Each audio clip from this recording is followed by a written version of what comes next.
প্রিয় দর্শক, বাংলাদেশের এখনকার রাজনৈতিক অবস্থা কি সেটা নিয়ে যদি কিছু কথা বলতে চাই। অন্যদিকে মার্কিন যুক্তরাষ্ট্রের 20 জানুয়ারি ট্রাম্পের ক্ষমতা গ্রহণ এবং ঢাকায় হাই প্রোফাইল জ্যাক বসন ঢাকায় নতুন ভারপ্রাপ্ত রাষ্ট্রদূত হয়ে আসছেন। এগুলো কারণটা কি? এটি হচ্ছে যেটি বোঝা যাচ্ছে। অনেকেই বলছেন সেটা হচ্ছে অন্তর্বর্তীকালীন সরকার এবং সমন্বয়ক সরকারের নিয়োগদাতা যারা ছাত্র তাদের মধ্যে এক ধরনের দ্বন্দ্ব দেখা দিচ্ছে। দ্বন্দ্বটা কিভাবে প্রকাশিত হলো? সেটা হচ্ছে এক্ষেত্রে 31 ডিসেম্বর ছাত্ররা যে কর্মসূচি ঘোষণা করেছিল, সংবিধানের কবর রচনা করে জুলাই বিপ্লবের ঘোষণাপত্র পাঠ করা, এটা সরকারের দায়িত্ব নিয়ে এক ধরনের টানাপোড়ে নিয়ে চলছে।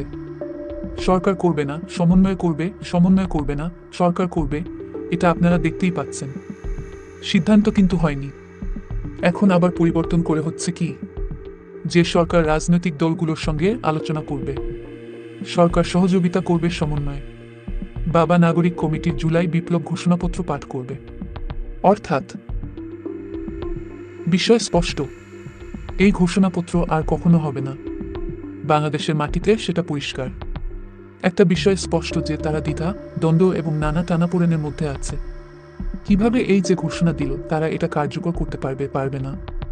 তাছাড়া একজন সমন্বয়ক বলছেন যে দেশি বিদেশি ষড়যন্ত্র আছে। দেশি বিদেশি ষড়যন্ত্র আমরা ঠিক বুঝতে পারছি না। অন্যদিকে হচ্ছে 20 জানুয়ারি ডোনাল্ড ট্রাম্প মার্কিন যুক্তরাষ্ট্রের ক্ষমতায় আসছে এবং সেই ক্ষেত্রে বিষয় উল্লেখ করার মতো। সেটা হচ্ছে ডোনাল্ড ট্রাম্প প্রশাসনে যারা আছেন তাদের মধ্যে অধিকাংশই কিন্তু ভারতীয় বংশোদ্ভূত ভারতীয় নাগরিক অথবা বিভিন্ন গুরুত্বপূর্ণ পদে তারা অধিষ্ঠিত আছেন। তাহলে বাংলাদেশের ব্যাপারে ভারতের নাগরিকদের প্রশাসনে জানাচ্ছেন ডোনাল্ড ট্রাম্প প্রশাসনে তারা কিন্তু খুব উদ্বিগ্ন।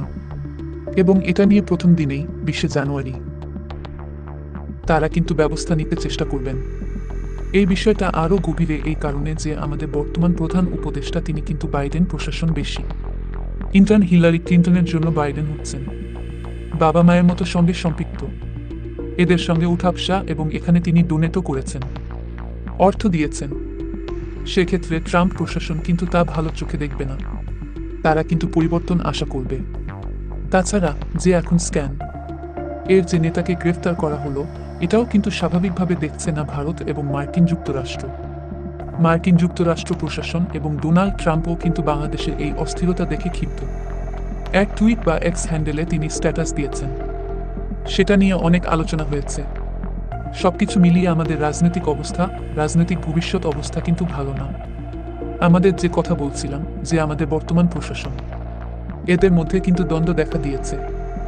অর্থাৎ উপদেষ্টা অনেকে কিন্তু এখন আর কোনো কথা বলছেন না এবং প্রেস কনফারেন্সে আমরা দেখি তাদের কেউ বিমর্ষ অবস্থায় দেখতে পাই। উপদেষ্টাদের কেউ কিন্তু 31 ডিসেম্বর অথবা জুলাই বিপ্লবের ঘোষণাপত্র এগুলো নিয়ে কিন্তু কোনো বাকবিতণ্ডা বা কোনো প্রকার কথা বা এটা নিয়ে জোরালো কোনো বক্তব্য তারা দিচ্ছেন না, কারণ তারা অস্বস্তিতে আছেন। এই বিষয়গুলো কিন্তু এখন দেশে ব্যাপকভাবে আলোচিত হচ্ছে। আবার কিছু কিছু শোনা যাচ্ছে যে নতুন উপদেষ্টা নিয়োগ হতে পারে। নতুন উপদেষ্টা যদি নিয়োগ হয় বা আমাদের ডক্টর ইউনূস সাহেব তিনি তার ক্ষমতা কুক্ষিগত করবার জন্য সেনাপ্রধানকে হয়তো সরিয়ে দিতে পারেন, এই ধরনের গুঞ্জন শোনা যাচ্ছে। এগুলো কোনো কিছুই বাংলাদেশের জন্য পজিটিভ বিষয় বয়ে আনবে না। বাংলাদেশের জন্য এগুলো ভালো না, বাংলাদেশের ভবিষ্যতের জন্য কাজগুলো ভালো না। আরেকটি যেটা বলছিলাম, হাই প্রোফাইল মার্কিন ভারপ্রাপ্ত রাষ্ট্রদূত জ্যাক বসন তিনি আসছেন ঢাকায়। হঠাৎ তিনি কেন ঢাকায়? উনি কিন্তু বাইডেন প্রশাসনের ক্ষমতা আছে মাত্র 8 বা 9 দিন। এই অবস্থায় বাইডেন প্রশাসনের যে রাষ্ট্রদূত আসার কথা, বাংলাদেশে তিনি সম্ভবত আসবে না বা আসতে পারবেন না, কারণ ডোনাল্ড ট্রাম্প প্রশাসন তাদের একজন রাষ্ট্রদূত বাংলাদেশের জন্য নিয়োগ করবেন। তার আগে জ্যাক বসন কেন ঢাকায়? এটা সন্দেহ করা হচ্ছে এই অপশন হয়তো জো বাইডেন সাহেব জন্য। যদি ডক্টর ইউনূস কোথাও সরে যেতে চান অথবা বাংলাদেশের বাস্তবতা থেকে সরে অন্য কোনো দেশে চলে যেতে চান, সেই ব্যবস্থা করে দিতে পারবেন এই জ্যাক অপশন কাজে সন্দেহ করা হচ্ছে। না হলে হঠাৎ 8 দিন, এই 9 দিনের জন্য, যা খুব হাই প্রোফাইল কূটনীতিক, তিনি কেন ঢাকায় আসছেন? এটার কোনো প্রয়োজনীয়তা ছিল না। যাই হোক, এটাই এখন দেখার বিষয় যে ছাত্রদের সাথে, যে সমন্বয়কের সাথে, নাগরিক কমিটির সাথে উপদেষ্টা মণ্ডলীর পরিস্থিতি কোথায় গিয়ে দাঁড়ায়। কারণ এই উপদেষ্টা মণ্ডলী এখন চেষ্টা করবে ছাত্রদেরকে দূরে সরিয়ে রাখতে অথবা তাদেরকে থামিয়ে দিতে।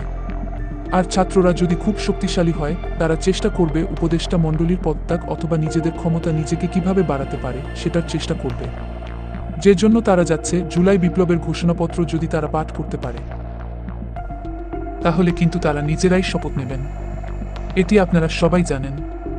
এটা যদি তারা করতে পারে তারা নিজেরাই সরকার গঠনের চেষ্টা করবে।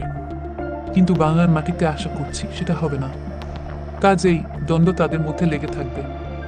আন্তর্জাতিক পরিমণ্ডলে বাংলাদেশের অবস্থান খুব একটা ভালো না। প্রতিবেশী রাষ্ট্রের সাথে বাংলাদেশের বন্ধুত্বপূর্ণ সম্পর্ক নাই। যদি ভারতের আমরা তীব্র সমালোচনা করি, আবার ভারত থেকে সমস্ত সহযোগিতা আমরা নেই অথবা পণ্য আদান প্রদান হয়ে থাকে। হচ্ছে হোক, কিন্তু ভারতকে খেপিয়ে তুলেছি। আমার সংখ্যালঘুদের ওপর যে নির্যাতন হয় সেটি আমরা স্বীকার করছি না। আমার চিন্ময় প্রভু বা চিন্ময় কৃষ্ণ তাকে গ্রেফতার করা হয়েছে, সেটাও কিন্তু আন্তর্জাতিক বিশ্ব ভালোভাবে দেখেননি। চিন্ময় কৃষ্ণ হয়তো আগামী সপ্তাহে জামিন পেয়ে যাবেন, কিন্তু চিন্ময় কৃষ্ণকে গ্রেফতারের ফলে বাংলাদেশ কূটনৈতিকভাবে আরও অনেক দূর পিছিয়ে গেছে। এই বিষয়গুলো নিয়ে সরকার উদ্বিগ্ন এবং আমাদের সমন্বয় যা আছে সমন্বয়ের আগের মতো সেই লাপছাপ লম্ফঝম্প এখন আর দেখা যায় না। কাজেই ভবিষ্যৎ এখন তাদের অনিশ্চিত হতে পারে। উপদেষ্টা মাঝখানে প্রশাসন যদি কোনোভাবে বাংলাদেশের বিষয়ে হস্তক্ষেপ করতে চায় তাহলে সেটা বাংলাদেশের রাজনীতি এবং বাংলাদেশের বর্তমান অন্তর্বর্তীকালীন সরকারের জন্য কোনোভাবেই ভালো ফল বয়ে নিয়ে আসবে না। ফিরদৌসের পর যে যেখানে আছেন ভালো থাকেন, সুস্থ থাকেন। ধন্যবাদ। তো বন্ধুরা, আজকের মতো বিদায়। নতুন কোনো ভিডিও নিয়ে আবার দেখা হবে। সে পর্যন্ত সবাই ভালো থাকুন। আল্লাহ হাফেজ।